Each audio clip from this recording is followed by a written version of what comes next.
नमस्कार, आप देख रहे हैं VK news channel. VK news channel पर आप तमाम दर्शकों का बहुत बहुत स्वागत है। नमस्कार, वीके न्यूज चैनल में आपका स्वागत है। मैं प्रभात मिश्रा। मां फल्गु की स्वच्छता के लिए महाअभियान की शुरुआत। गया 8 दिसंबर। बिहार सरकार के सहकारिता, पर्यावरण एवं जलवायु परिवर्तन मंत्री डॉक्टर प्रेम कुमार की अध्यक्षता में आज पिता महेश्वर घाट पर मां फल्गु नदी को स्वच्छ बनाने के लिए एक महाअभियान का शुभारंभ किया गया। इस अवसर पर रामानुज मठ के स्वामी वेंकटेश्वर पन्ना जी महाराज बतौर मुख्य अतिथि शामिल हुए। उन्होंने इस पवित्र नदी के संरक्षण की आवश्यकता पर जोर दिया और अभियान के लिए अपना आशीर्वाद और समर्थन प्रदान किया और कहा कि ग्रंथों में मां फल्गु को गया का प्राण कहा गया है। बैठक में बड़ी संख्या में स्थानीय लोग, समाजसेवी और विशेषज्ञ उपस्थित रहे, जिन्होंने नदी की स्वच्छता और संरक्षण के लिए अपने अपने सुझाव रखे। इस अवसर पर डॉक्टर प्रेम कुमार ने मां फल्गु के ऐतिहासिक और धार्मिक महत्व पर प्रकाश डालते हुए कहा कि यह नदी सनातन धर्म के लिए अत्यंत महत्वपूर्ण है। देश विदेश से श्रद्धालु यहाँ पिंडदान करने आते हैं, जो पितरों की आत्मा की शांति के लिए किया जाने वाला एक पवित्र कर्म है। फल्गु नदी गया को लेकर मान्यता है कि स्वयं भगवान विष्णु यहाँ पितृदेवता के रूप में मौजूद हैं, इसलिए इसे पितृतीर्थ भी कहा जाता है। फल्गु नदी में श्राद्ध कर्म करने से 7 पीढ़ी के पितर संतुष्ट हो जाते हैं। ऐसी पवित्र नदी को बचाने के लिए, नदी की समृद्धि के लिए, स्वच्छता के लिए, निर्मलता के लिए, फल्गु नदी की साफ सफाई के लिए, नदी के निरंतर प्रवाह के लिए, सूबे बिहार की फल्गु नदी जो विश्व विख्यात है, इसकी स्वच्छता और निर्मलता के लिए हम सभी को दृढ़ संकल्पित होना होगा। गयावासी ने उनके आह्वान पर फल्गु नदी की साफ सफाई के सपना को साकार करने के लिए कृत संकल्प हो आज इसकी शुरुआत की। उन्होंने ठान लिया है कि फल्गु नदी को हम स्वच्छ बनाकर ही दम लेंगे।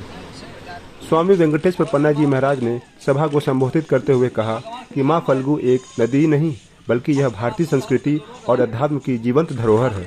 उन्होंने कहा कि स्वच्छता अभियान धर्म और पर्यावरण संरक्षण का संगम है और इसे पूरी निष्ठा से लागू किया जाना चाहिए। प्रमुख सुझाव और मांगे: 1. नदी का परिसीमन। फल्गु नदी के क्षेत्र का स्पष्ट परिसीमन किया जाए। 2.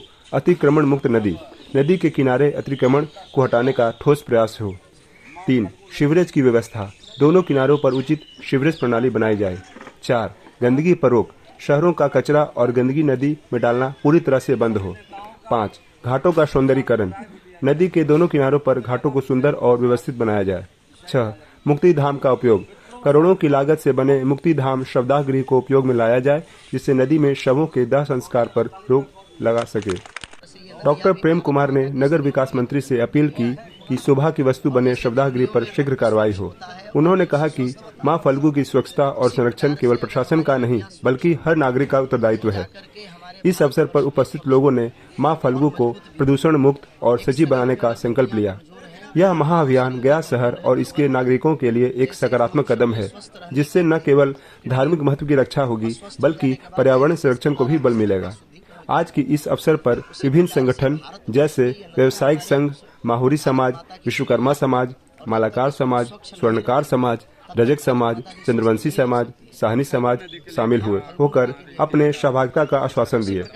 अपने विचार और सुझाव रखने वालों में बोधगया नगर परिषद अध्यक्षा ललिता देवी, लोजपा के जिला अध्यक्ष दिलीप सिंह, भाजपा महामंत्री पप्पू चंद्रवंशी, गोपाल यादव, क्षेत्रीय प्रभारी अनमित लोहानी, विकास कुमार, प्रतिनिधि भारत सरकार पशु कल्याण, उपाध्यक्ष अजय कुमार तानी, वरिष्ठ नेता क्षितिज मोहन सिंह, दयानंद, भोला मिश्रा, प्रमोद चौधरी, संतोष सिंह, कमल बारिक, शंभू यादव, अशोक साहनी, धनंजय धीरू, राजीव कुमार सिन्हा, गौतम गोस्वामी, रिंकू गोस्वामी, हरि यादव, मनोज चंद्रवंशी, पंकज लोहानी।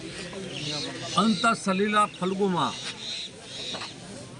सलीला मां फल्गु नदी स्वच्छता महाअभियान के तहत आज परिचर्चा में भाग ले रहे हैं।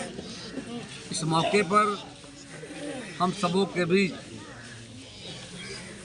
लोकप्रिय हमारे संत, समाजसेवी रामानुज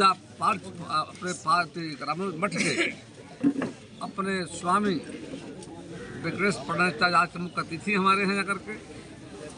इस मौके पर विभिन्न संगठनों के सामाजिक, NGO, धार्मिक, मानपुर क्षेत्र हमारा बोधगया क्षेत्र से वहाँ पे आई हैं श्रीमती ललिता देवी जी, तो नगर परिषद के वहाँ के अध्यक्ष जाकर के हैं, सहित बड़ी संख्या में यहाँ लोग इकट्ठे हुए हैं। और विषय जो हमारे सामने में आज से लगभग एक सप्ताह पहले समाहरणालय में बैठक कर रहे थे, जिला पदाधिकारी वहाँ मौजूद थे, जाकर हमने ध्यान इशारा थे कि माँ फल्गु देख रहा हूँ जिस तरह से वहाँ गंदगी, कूड़े का अंबार, लोग वेस्टेज फेंकने का काम कर रहे हैं, उससे स्वच्छता हमारी प्रभावित हो रही है जाकर के। और जैसा आप जानते हैं इस अंतरसले फल्गु नदी पर माँ सीता भी आई थी, भगवान श्री राम आए थे अपने पिता श्री दशरथ जी के आत्मा का शांति के लिए पिंडदान तर्पण करने के यहाँ पर आए थे। और इस वर्ष 22 लाख तीर्थयात्री आए थे जो फल्गु नदी किनारे आकर अब पितरों की आत्मा के शांति के लिए पिंडदान तर्पण करने का काम किया। 2023 में 15 लाख लोग आए थे।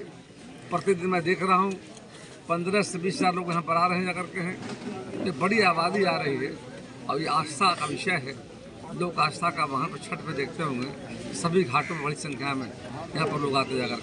हमें लगा एक समय था गया का गांधी मैदान कूड़े का ढेर हुआ करता था, एक प्रयास किया गया, आज गांधी मैदान में बड़ी संख्या में टहलने घूमने लोग जा रहे हैं जाकर के। और वहाँ पर अतिक्रमण हो रहा था, शौचालय बना दिया था, लोग कूड़ा फेंका जा रहा था, गैरेज बना दिया था। अब समुक्त हुआ है और काफ़ी खुला हुआ है, काफ़ी पेड़ लगाए गए हैं। उसी तरफ माँ फल्गु नदी को स्वच्छ बनाने के लिए हम लोगों ने आगे बोध गया, मानपुर क्षेत्र में भी सभी घाटों पर समिति बनाने का हम लोग काम करेंगे, सबका सहयोग लेंगे जाकर, सबके सहयोग से। और समिति का नाम अंतरसलीला माँ फल्गु नदी स्वच्छता महाअभियान समिति। सभी दल के इसमें लोग होंगे, सभी NGO होंगे, सभी धार्मिक संगठन के संत साधुओं का आशीर्वाद होगा जाकर, सामाजिक संगठन होगा जाकर, सबको हम जोड़ करके इस अभियान को एक जन आंदोलन देने का काम करेंगे, ताकि आने वाले समय में जो एक बड़ी आबादी बढ़ रही है, जिस तरह मैं देख रहा हूँ कि आज का माँ फल्गु विश्व बदलता जा रहा है, उसका मूल वजह है हम जाने अनजाने में कूड़े के फेंकने का काम कर रहे हैं, गंदगी लगाने का काम कर रहे हैं। हमने 3 प्रस्ताव रखा था उस समय बैठक में। एक का राज्य सरकार के लेवल पर प्रयास किया जा रहा है, हम लोग लगे हुए हैं कि आने वाले समय में जैसे मेट्रो यहाँ रहा है, भविष्य में मान लेते हैं कि कॉरिडोर बनने जा रहा है, उज्जैन महाकाल काशी विश्वनाथ की तरह, तो हम लोग लगे हुए हैं एक सीवरेज ट्रीटमेंट प्लांट बने जो बोधगया से लेकर रामशिला के आगे तक कंडी तक बन जाएगा।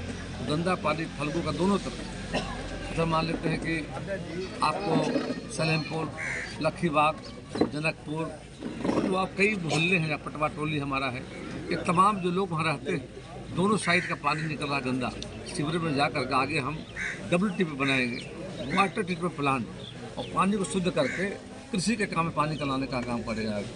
तो सरकार के स्तर पर हम लोग लगे हुए करने के लिए। दूसरा हमने कहा नगर निगम, उनका दायित्व है नगर निगम को लोग को इस बात का हिदायत करें, आग्रह करें, प्रचार के माध्यम से जानकारी दे के बैठक करके इन निगम की जिम्मेदारी जो फेंके जा रहे हैं गंदगी उसको रोकने का काम कराया जाकर। तीसरा जो है वो है जनता, लाखों लोग हम हैं जाकर, लाखों जो लोग हम जा करके हैं, तो हमारी जिम्मेदारी भी है जन जागरूकता। उसी दृष्टिकोण से बैठक बुलाया गया है, जन जागरण अभियान, अपील करना, समझाना, बुझाना कि फल्गु नदी को स्वच्छ रखना है, पवित्रत्व का बनाए रखना जा करके है।